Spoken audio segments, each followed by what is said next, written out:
როგორ ახლა? არაფერი ხდება. ჯერ ნუ გეშინია, ჯერ არაფერი შეგეშინდეს, ვიდრე აი ამ ბერკეტებს არა ათამაშებ, აქ არავითარი აფეთქება არ მოხდება. როგორ ახარ ფრთხილო კაცო, ვინ ახარ? კარგად თქვენ? ჩვენ კარგად ვართ. ვინ ახარ? კარგი. მე ვარ გოჩა ანრი ბარბაკაძე. ანრი ბარბაკაძე. სახელია. კი. გოჩა ანრი, მშვენიერი სახელია და ეს მარტო ერთ გვარზე რატო გაჩერდი? არ შეიძლება და გვარიც. კი, როგორ ვიფიქრებ სხვათა შორის, ვიფიქრებ. მშვენიერი იქნება გოჩა ანრი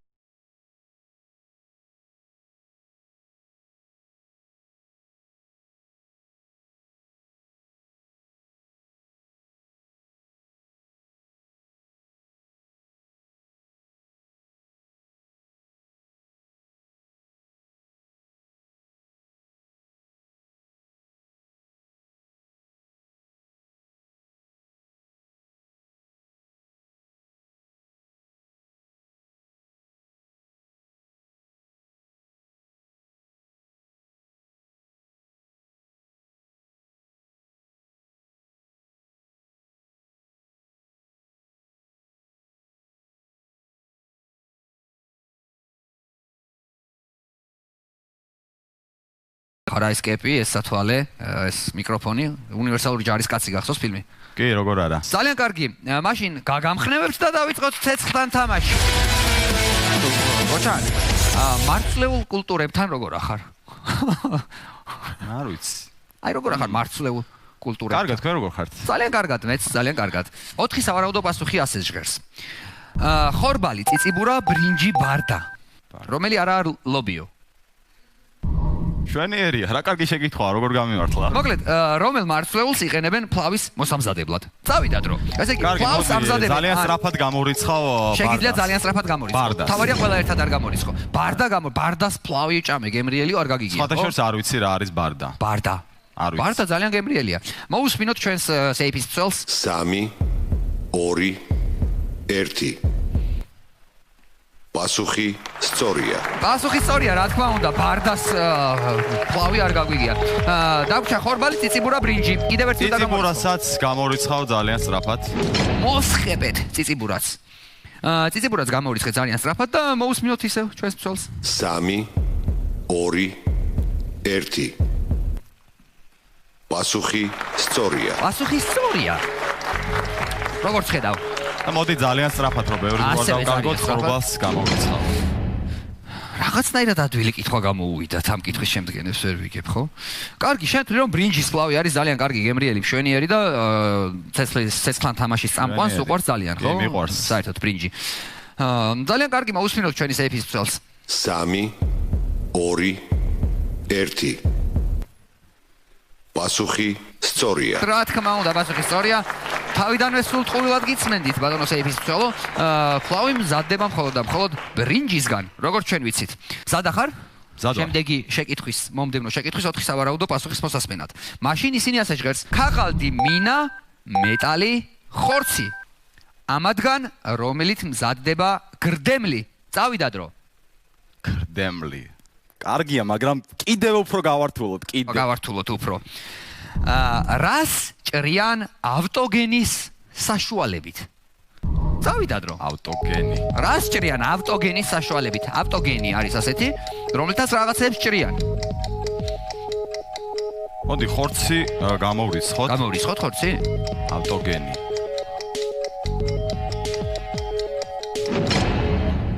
გამოვრიცხეთ ხორცი. მოусმინოთ ოდი ჩვენი ზეიფის წელს, იქნება აქვს რაღაც ავტოგენი, რომელთაც ხორცს ჭრის ხოლმე. 3 2 1 პასუხი სწორია. პასუხი სწორია, რა თქმა უნდა, ხორცი. მოდი ქაღალდიც გამოვრიცხოთ, ნიკა, კარგი. გამოვრიცხოთ ქაღალდიც, მე მგონი სწორ გზას ადგახარ. თუ არ ვცდები, სწორი გადაწყვეტილება მიიღე, მაგრამ მაინც ჩვენს წელს უნდა ვკითხოთ. 3 2 1 პასუხი სწორია. პასუხი სწორია. და 30 წამზე მეტი და მე მგონი მინა უნდა გამოვრიცხოთ, იმიტომ რომ მინა ავტოგენი. თვითონ ავტოგენს იხსენებ რომელია? ავტოგენი ეს იქნება, რა ქვია, რკინას რო ჭრიან რაღაც, აი რაც აი ბარგალკა რაღაც ალბათ მაგდა გვარი. რაღაცა. მოდი მინას გამოვრიცხავ. რაღაც მაგოჯახიდან იქნება, ხო? როგორც იტყვი. მინა გამორიცხე. ახლა გავიგოთ. მეტალი არის თუ არა ის, რითაც რასაც ჭრიან ავტოგენის? ავტოგენი. 3 2 1 პასუხი სწორია. პასუხი სწორია. ავტოგენით ჭრიან მეტალს და ეს ძალიან კარგად ვიცით.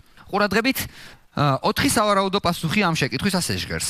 ჭიანური, ბუკი, დიპლიპიტო და ჩანგი. აქ ჩამოთვლილი ინსტრუმენტებიდან რომელია ჩასაბერი? ჩასაბერი ინსტრუმენტი. წავიდა დრო. აბა რომელია ჩასაბერი და რომელი არაა ჩასაბერი? მოდი გამოვრიცხოთ ჩანგი. ჩანგი გამოვრიცხოთ. ჩანგი გამოვრიცხეთ და გავიგოთ სწორად გამოვრიცხეთ თუ არა ჩანგი.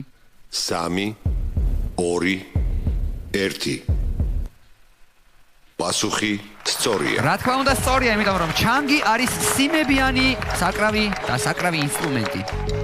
კიდევ ერთი უნდა გამოვრიცხოთ. მოდი დიპლიპიტოც გამოვრიცხოთ. დიპლიპიტოც გამოვრიცხოთ. ხომ არის დიპლიპიტო რა არის? სიმებიანი. აი ძალიან ვერ ვერკვევი ამ ინსტრუმენტებში. აი დიპლიპიტო რა, აი დიპლიპიტო. ფანდური, ჩონგური, სალამური და უფრო ისეთებში ხო რაც ძალიან პოპულარულია, ესენი გიტარა გეცოდინება მაგალითად. კარგი, დიპლიპიტო გამოვრიცხეთ, ბატონო დიპლიპიტო გისმენთ, აბა თქვენას გვეტყვით. 3 2 1 პასუხი სწორია. არა ბიჭოს, რა თქმა უნდა პასუხი სწორია. დიპლიპიტოში არავინ არ უბერავს არასოდეს. ჭიანური და ბუკი. ჭიანური უნდა გამოვრიცხოთ. და ბუკი თუ არ ვწდები, ეს არის ხო, ესე მრგვალი როა. ამას ახლა გავიგებთ, მრგვალია თუ 4 კუთხედი. გითხარით ბატონო სეიფის მცველო? იხსენებ მე მგონი. 3 2 1 პასუხი სწორია. პასუხი სწორია. ბუკი არის ჩასაბერი ინსტრუმენტი, ჭიანური ისევე როგორც ჩანგი არის სიმებიანი საკრავიო. ძალიან კარგი, ეს ნიშნავს იმას, რომ 3 შეკითხვა წარმატებით გავიარეთ და 100 ლარი შენია. რაო გააგრძელებ თამაშს იმ 500 ლარისთვის თუ მოგვატყუე და რა 500 ლარი? ძალიან მინდა რომ არ აფეთქდეს ეს რაღაც, მაგრამ მაინც ვითამაშე. აუცილებლად ვითამაშე. უნდა მივესალმოთ ამ გადაწყვეტილებას და ვნახოთ გაისმება თუ არა აფეთქების ხმა. ყურადღებით შემდეგი შეკითხვის 4 სავარაუდო პასუხი. ბელგრადი, სკოპიე, სარაევო, ზაგრები. რა არის ეს სიტყვები? ეს არის დედაქალაქები, სკოპიე, მაკედონია, ზაგრები, ხორვატია, სარაევო, ეს სერბეთი ან სლოვენია და ბელგრადი ეს სერბეთი კი. მაშინ ჩვენი თამაშის წესებში ცვლილება და ჩვენ ცვლით შეკითხვას. ძალიან კარგი. რაღა კითხვა, აღარაფერი დარჩა საკითხავი ამ 4 დედაქალაქზე, ყველაფერი გსოდნია. ნამყოფი ხო არ ხარ იქ? ნამყოფი არ ვარ, ვაპირებ დუბროვნიკში წასვლას, ხორვატიაში აუცილებლად. კარგი, დაასახელეთ ბოსნია და ჰერცეგოვინის დედაქალაქი. ბოსნია და ჰერცეგოვინის დედაქალაქი, რომელიც არის ის უნდა დატოვო, რომელიც არ არის ისინი უნდა გამორიცხო. წავიდა დრო. ზაგრები რა თქმა უნდა არ არის. შევკითხავი რომ ზაგრები არის ხორვატიისო. კი, ხორვატია. გეთანხმები 100%-ით, მაგრამ აი ამას უნდა ვკითხოთ მაინც. კითხოთ. 3 2 1 რას იზამ ახლა? პასუხი სწორია. არა. აბა. პასუხი სწორია, რა თქმა უნდა. ძირფას სეიფის მცველო. მოდი რა ხენი ისი ცოტა გავერთოთ რა. აი ვითომ გადაწია და რაღაც დასაბოლოება რომ შემიტანებულესობა ბელგრადი. ბელგრადის და უკარგესი გამოვიდა. სერბეთის დედაქალაქი, რომელსაც ყავს ძალიან კარგი გუნდი.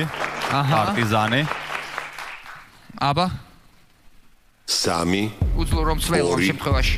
1 პასუხი სწორია. პასუხი სწორია და ჩვენი სეიფის მცველი გულზე სკდება.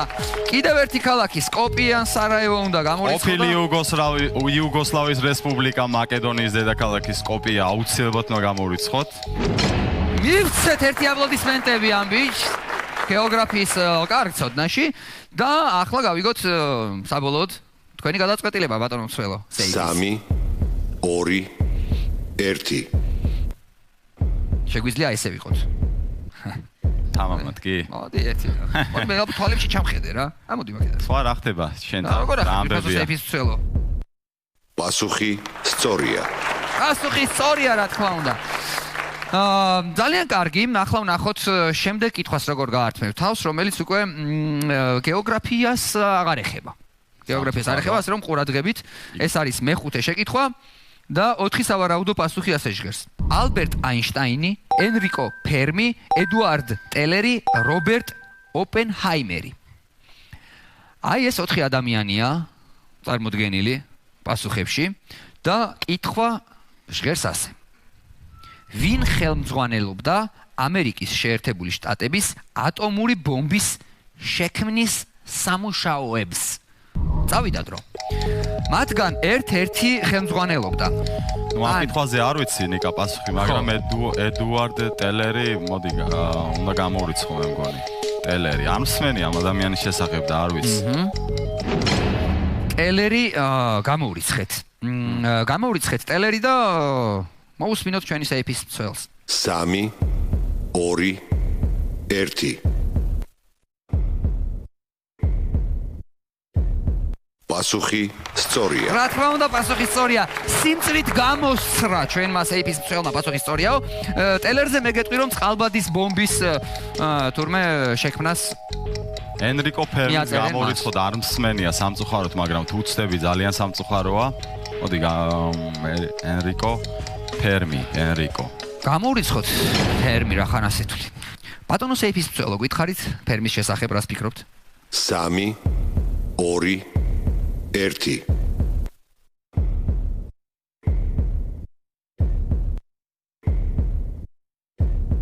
პასუხი სწორია. პასუხი სწორია. და ორი ადამიანი დაგვრჩა. ალბერტ აინშტაინი და რობერტ ოპენჰაიმერი. როგორ ფიქრობ? რომელი ხელმძღვანელობდა ამ?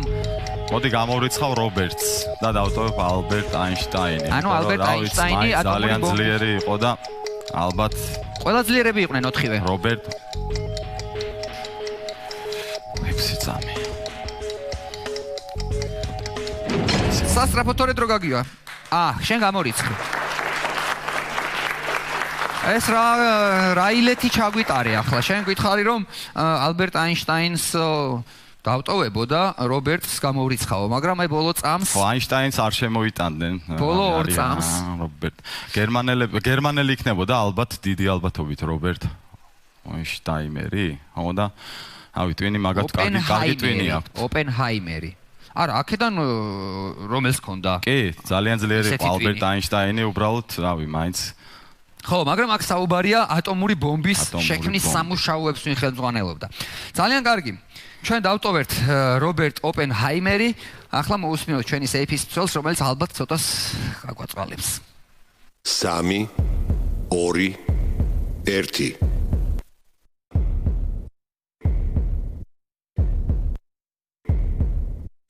პასუხი სწორია. პასუხი სწორია. სულ რაღაც 2 წამი გაშორებდა შენ გამოთიშვას, თამაშისგან გამოთიშვას, მაგრამ სწორი გადაწყვეტილება მიიღე.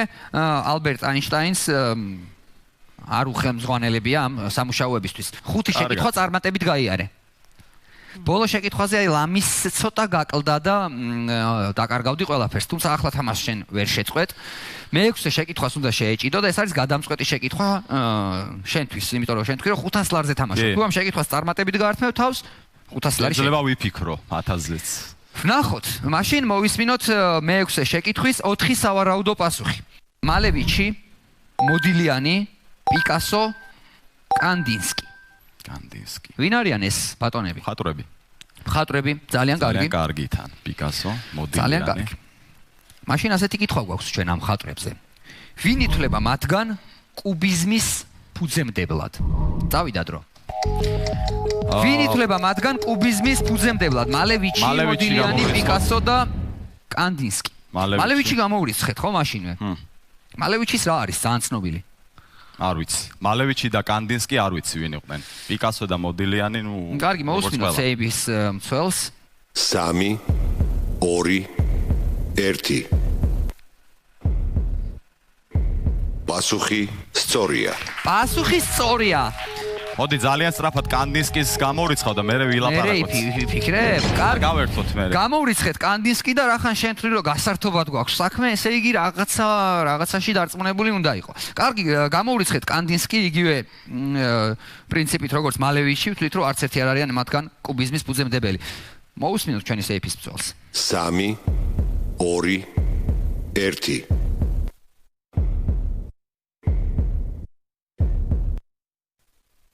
პასუხი სწორია. რა თქმა უნდა, სწორია ბატონო სეიფის მცველო, ჩვენ ხომ გითხრა ჩვენმა მონაწილემ რომ მე ვისაუბროთ. მოდილიანი ფილმი ნანახი მაქვს და მაქვს ნანახი როგორ ნახატებს ხატავს დაახლოებით იქ მაკალი და ასე შემდეგ და ასე შემდეგ. პიკასო ვიცი რომ ძალიან უცნაური ადამიანია და რაღაც კუბური და რაღაც ჩემ მეგობარს აქვს სხვადასხვა პიკასოს ერთ-ერთი ჩანახატი. და ვფიქრობ რომ ეს არის პაბლო პიკასო. შენ თვითონ პაბლო პიკასოა. კი, მოდილიანი უნდა გამოურიცხო, კუბიზმის ფუძემდებელი. 17 წამი. მოდილიანის ნახატი რავი, ბევრი არ მახსოვს. თუ ვიდა გავაჩეროთ დრო და შემოვიტანოთ პიკასოს და მოდილიანის ნახატები და 500 ლარი მოვიგოთ. არა და მე ძალიან კარგი რაღაც შემოგთავაზე შენ. ჩვენ გვაქვს სტუდიაში, რა თქმა უნდა, ორიგინალები. პიკასოს ყველა ტილო დიახ, ასევე მოდილიანის ყველა ტილო და ჩვენ შეგვეძლო დაგვეთვალიერებინა შენთვის და მიგეღო გადაწყვეტილება, მაგრამ რა ხან იჩქარე? უკვე თავად აგებ პასუხს საკუთარ გადაწყვეტილებაზე. და აი მე კი შემოიტანეთ მოდილიანის ტილო ძალიან გთხოვთ რომ შერცხვეს და ისე იდგეს ამ ბერკეტებთან. მე? ხო, არასწორი პასუხი. მოусმინოთ სეიფის წელს. კარგით ვნახოთ. 3 2 1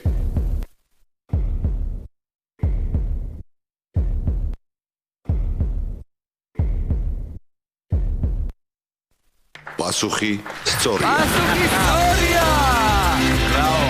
ოჩა, რა თქმა უნდა პასუხი სწორია, ეს ჩემი ხუმრობა იყო რომ მოდილიანის სტილო შემოიტანდნენ, მიხვიდეს ალბათ ხო? მე მგონი კოჩა ანდრის თამაში უბრალოდ აპლოდისმენტებს იმსახურებს, იმიტომ რომ 500 ლარი მოიპოვა დასახულ მიზანს. აი ესე პირდაპირ მარტივად მიაღწია შეიძლება ითქვას. 500 ლარი შენია, ამ 500 ლარს ამ ეტაპზე ვერავინ ვერ წაგართმევს. თუმცა თუ შენ, არ ვიცი, დაფიქრდები და მიიღებ გადაწყვეტილებას, რომ თამაში გააგრძელო, დაგრჩება ერთადერთი შეკითხვა, ისევ 4 სავარაუდო პასუხით. და მოიპოვებ 1000 ლარს, თუ სწორად უპასუხებ მე-7 შეკითხვას, თუმცა თუ შეწყვეტ თამაშს, 500 ლარი შენია. მოდი, აი, დღევანდელ დღეს მართლა გამიმართლა, მხატვრობაზე შემხვდა, რაც მიყვარს ნაწილობრივ, შემხვდა გეოგრაფია, შემხვდა, რავი, მაყოფილი ვარ, მოკლედ პროექტის დიდი მადლობა. იმსახურებ შენს მოგებულ 500 ლარს. უღრმესი მადლობა თქვენ. შენ ძალიან დიდი მადლობა კარგი თამაშისთვის და კიდევ მე წარმატებას გისურვებ. ახლა კი ვნახოთ შემდეგი მოთამაშე, რომელიც ცეცხლთან ითამაშებს.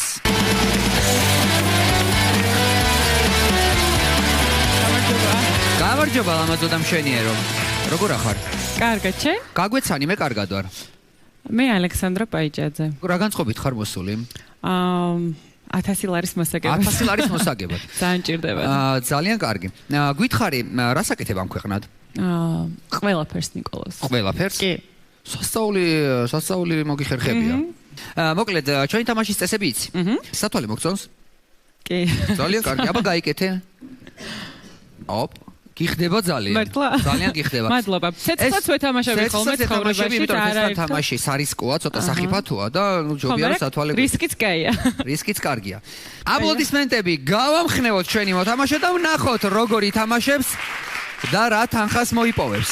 ალექსანდრა, მზად ხარ რომ ვითამაშოთ? კი, მზად ვარ. და მზად ხარ რომ მოვიგოთ თანხა? ერთი სული მაქვს. მაშინ დავიწყოთ ცეცხლთან თამაში. ალექსანდრა, პირველი შეკითხვის 4 სავარაუდო პასუხი ასე ჟღერს. არაყი. კონიაკი. ფანტასტიკური თემა. რომი და ღვინო. რას ფიქრობ ამ სასმელებზე? რომეს ანიჭებ უპირატესობას? ღვინოს. ყოველთვის. მაშინ ეს კითხვა თავისი 4 სავარაუდო პასუხით შენ რაღაცაში უკვე დაგეხმარება. იმიტომ რომ კითხვა ასე ჟღერს, რომელი ალკოჰოლური სასმელის ხარისხი განისაზღვრება ვარსკვლავების რაოდენობით? წავიდა დრო. არაყი. არ განისაზღვრება. ვარსკვლავიანი არაყი არ გაგიგია. ისე უნდა ხნა ამისთვის. წითელი ხო? ანუ რაც არ განისაზღვრება, უნდა გამოსაზღვრო, უნდა გამორიცხო. კი. მოიცა ერთი წუთი. გუთვლი რომ არაყი ვარსკვლავებით არ განისაზღვრება გაგიგია. არ განისაზღვრება არაყი ვარსკვლავებით. შვენიერი. არაყი, ესე იგი რამდენიმე ვარსკვლავიანი არ გაგვიგია. მოусმინოთ სეიფის მსვლელს. 3 2 1 პასუხი სწორია. რა თქმა უნდა, პასუხი სწორია. არაყი ვარსკვლავებით არიზომება. ხო, მე მოდის რომი. კონიაკი, რომი და ღვინო. რომი. რომი გამოვრიცხოთ. გამოვრიცხოთ.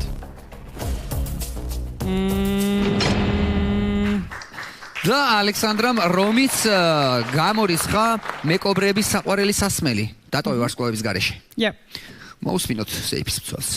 3 2 1 პასუხი სწორია. რა თქმა უნდა, ბატონო მცველო, პასუხი სწორია. რომი ვარსკვლავებით, რომის ხარისხი არ განისაზღვრება. ღვინოც გამოვრიცხოთ.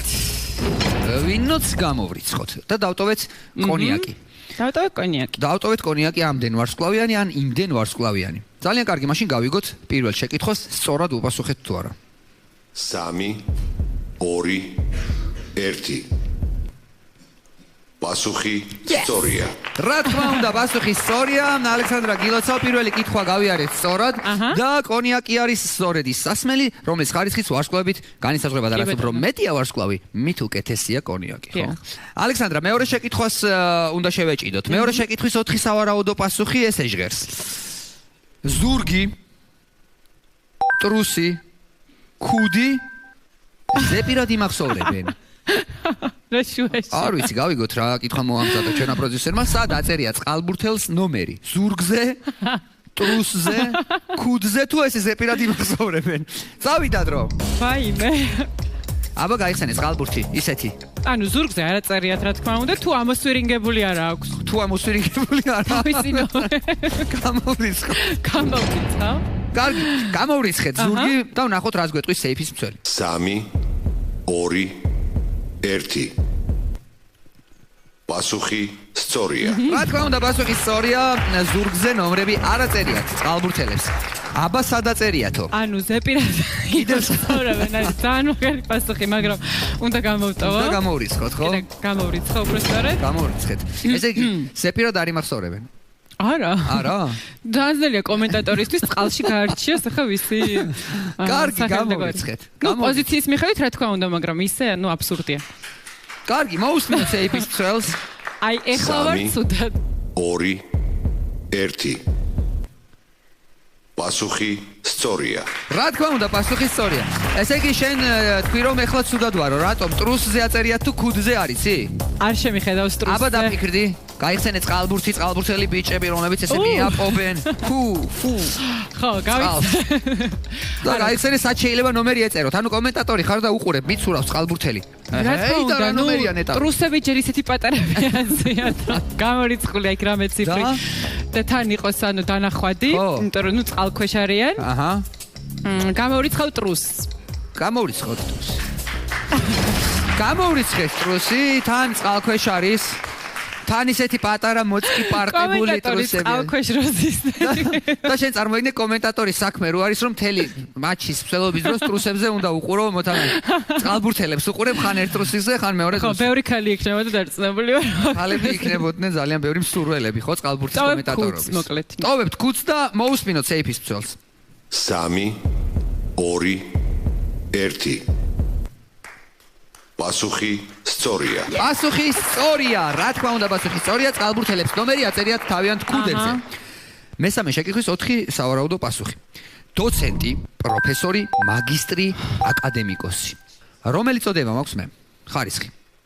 შენ? მართლა გაქვს? აკადემიკოსის ქვემოთ არ წამოხვიდე, თორე გავგიჟდე. მაგისტრი ხარ უეჭველი. მაგისტრი. ხო? ძალიან კარგი გამოიცანით. მე მაგისტრი ვარ, აპლოდისმენტებს ემსახურებ. მართლა გამოიცანი. აუ, რა კაი ინტუიცია მაქვს, დოცენტი რო არ ხარ. მოკლედ, კითხვა ესე ჟღერს. ხო. სამეცნიერო იერარქიაში რომელია ყველაზე მაღალი წოდება? წავიდა დრო. აუ. უნდა დავიწყოთ და დაბლები და პატარები გამოვრიცხოთ. დოცენტი, მაგისტრი, აკადემიკოსი, პროფესორი. აი. მაგისტრი გამოვრიცხოთ. მავიც გამოვრიცხოთ. მაგისტრი გამოვრიცხოთ. სად არის? სად არის, ხო? მაგისტრი გამოვრიცხეთ. მაგისტრი გამოვრიცხეთ, ესე იგი. მაგისტრი არ არის მაღალი წოდება. მოусმინოთ სეიფის მცველს. 3 2 1 პასუხი სწორია. პასუხი სწორია. დაგვრჩა კიდევ 3 ვერსია. დოცენტიც გამოვრიცხე. გამოვრიცხოთ დოცენტი. კი. რავი, ხო. გამოვრიცხავ, მაგისტრის მერე მე მგონი დოცენტი მოდის ხო? დოცენტი გამოვრიცხეთ, ხო? მოусმინო სეიფის ფსოლს. რას ფიქრობს დოცენტებზე? 3 2 1 პასუხი სწორია. პასუხი სწორია, რა თქმა უნდა, პასუხი სწორია, დაგვრჩა აკადემიკოსი და დაგვრჩა პროფესორი. რომელი უფრო მაღალი წოდებაა? ის დატოვე და რომელიც უფრო დაბალი? რომელიც უფრო მაღალი წოდებაა, ის დავტოვო, ხო? ის უნდა დატოვო. კარგი. ის უნდა დატოვო. დრო გაქვს ჯერ შეგვიძლია ვისაუბროთ, მოვიკითხოთ ერთმანეთი. ხო, რაღაც სწრაფად მივდივართ, არა? ესე იგი, პროფესორი და აკადემიკოსი. რომელიღაც უნდა გამორიცხო. ანუ რა უნდა უქნა ერთი წამი, მეცად და სამი წამი ერქებს ხო, ძნელი, აბა რა გეგონა? ნუ მაბნევ ხო. რომელიც დაბალია ის გამორიცხე. რომელიც დაბალია ის გადავწიო. პროფესორია დაბალი. გადავწიე. თუ აკადემიკოსი? 5 წამი. პროფესორი. აუ, ჩაიჭერი.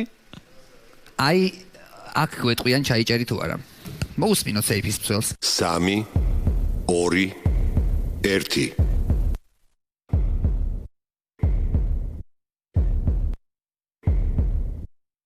პასუხი სწორია. პასუხი სწორია, რა თქმა უნდა, რა თქმა უნდა. თან გამიხარდა და შემთხვე, იმიტომ რომ არ პასუხი რომ არასწორი ყოფილა, აკადემიკოსები შემოგიცვივდებოდნენ აქ და ერთი ამბავი ატყდებოდა. 3 შეკითხვა სწორად გაეცი პასუხი და 100 ლარი შენიან. აბა მითხარი ალექსანდრა, გავაგრძელოთ თამაში თუ ავიღოთ 100 ლარი და რა უნდა ვქნათ? გავაგრძელოთ. ყველა ვინერვიული ამდენი. აპლოდისმენტები ალექსანდრას, რომელიც აგრძელებს თამაშს და თამაშობთ 500 ლარისთვის, იმისთვის რომ 500 ლარი მოვიპოვოთ, მომდევნო 3 შეკითხვას უნდა გავართვათ თავი. აუ.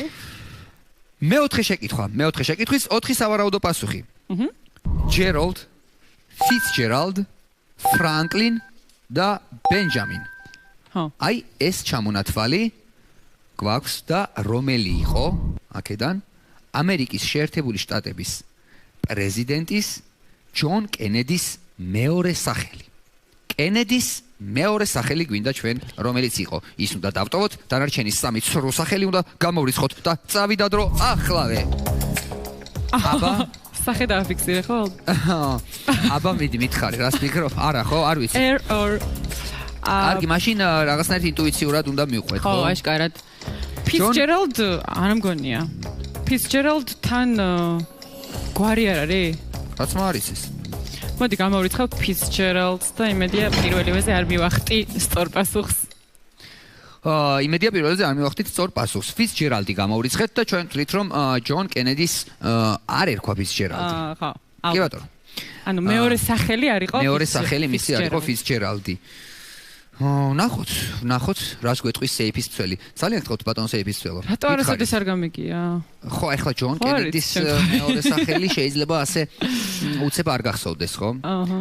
კარგი, გავიგოთ ფიცჯერალდი იყო თუ არა მისი მეორე სახელი, სწორი გადაწყვეტილება მიიღე თუ არა. 3 2 1